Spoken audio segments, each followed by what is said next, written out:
Hello again, this is Dan back with another Book of the Week review. This week we're reviewing the title HIdden Persuaders by Vance Packard, which is a book that was written in 1957 all about the advertising industry. This book was pretty landmark for its time. Vance Packard spent many years researching and looking into the world of advertising, trying to uncover what it was that the advertising men of that era did to help us to decide as consumers what to buy. And it also looks at the idea of advertising as a growing motivational force in our society. So previous to the 1950s, a lot of other things drove society in terms of culture, so things like religion or government or things like that. And it seems around the 1950s, mid-1950s, that there was this change of psyche in society where we started to be driven more by consumerism and the desire to have a great life for ourselves. So this book really looks at that and how the different advertising people of that era drove that change in society. The book starts off talking about the idea that we're not as shrewd as consumers as we think. Very often we see ourselves as very rational, very logical in our buying decisions. But the truth is that most of the time we're actually making emotional decisions about what we buy and what we do with our money. Now, advertising executives previous to the 1950s didn't really play on this fact. They tended to use rational type advertising, trying to explain the benefits and features of products in a way that would appeal to our rational minds. However, they started to realize as they did more and more studies that people would tell them that they would do something in a study. They would say, yes, I would buy this product, or yes, I agree that that brand's better than that brand. And yet in reality, when they looked at the statistics in the marketplace, very often consumers were doing the exact opposite. They were choosing different brands to what they said they would, they were buying things they said they wouldn't, and vice versa.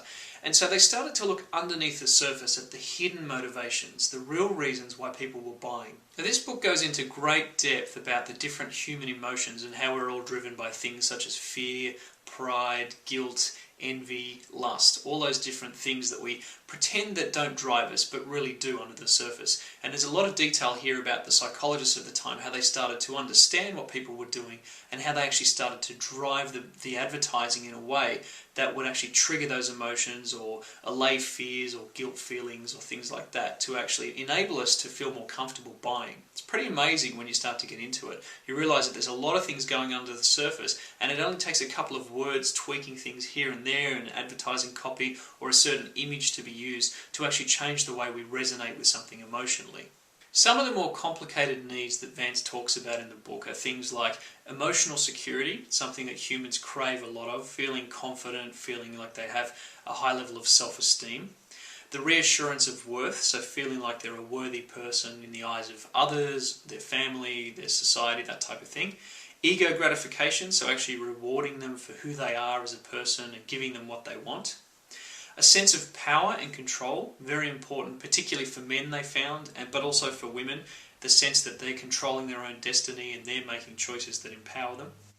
And a sense of roots, basically a sense of being established somewhere, having an identity in the larger society and feeling connected to that in some way. And finally, the last one was immortality. The idea that something can live on after you, and you can do this through products and services. Of course, of all these things, the biggest overriding factor was social status. Now, this is the one that really gets focused on in the book, and Vance has actually written other books all about this idea as well, and it's one that really stood out to me in this book when I read it. The idea is that basically all of us are driven at an almost unconscious level to seek to be at equal or above the status of the people we're surrounded by.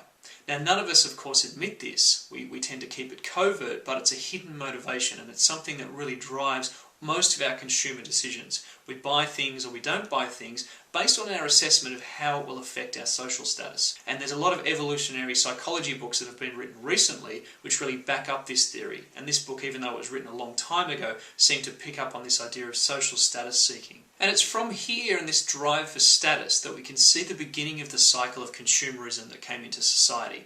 So from the 1950s onwards, you can see a real drive in the way that products are displayed as lifestyle status symbols. Very often before that things were very practical, very rational in the way that they were presented. Suddenly it became about being very popular or very happy or very cool or very in control or whatever it was that you were looking for.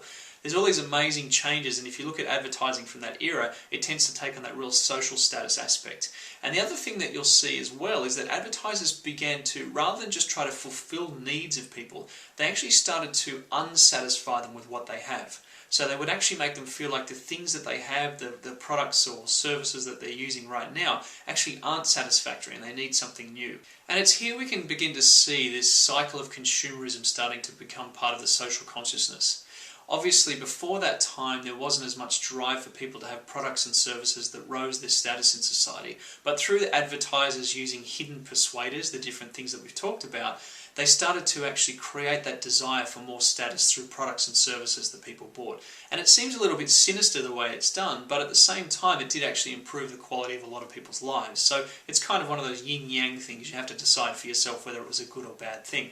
However, it's really prevalent in our society today, and a lot of our current modern lifestyle and way of life is really driven by that same consumerist type ideal, and it began back in the 1950s. So this book really helps you to see how it all began and how you can basically be tricked almost or persuaded at an unconscious level into doing things if you're not aware of what it is that's actually driving your emotions. This is a great book if you're in marketing or sales or in any form of business where you deal with consumers. It's really powerful to know the different ideas that are in this book. Obviously, a lot of the ideas nowadays are a little bit dated. Things like neuroscience and new psychological research have sort of updated a lot of the theories that you'll read in this book. But it's well worth a read because it gives you the base and the grounding for a lot of things that have happened in society since. It really helps you to understand where a lot of the ideas around our consumerism in society and also branding, all those type of things started. So, The Hidden Persuaders by Vance Packard, well worth checking out when you have some time.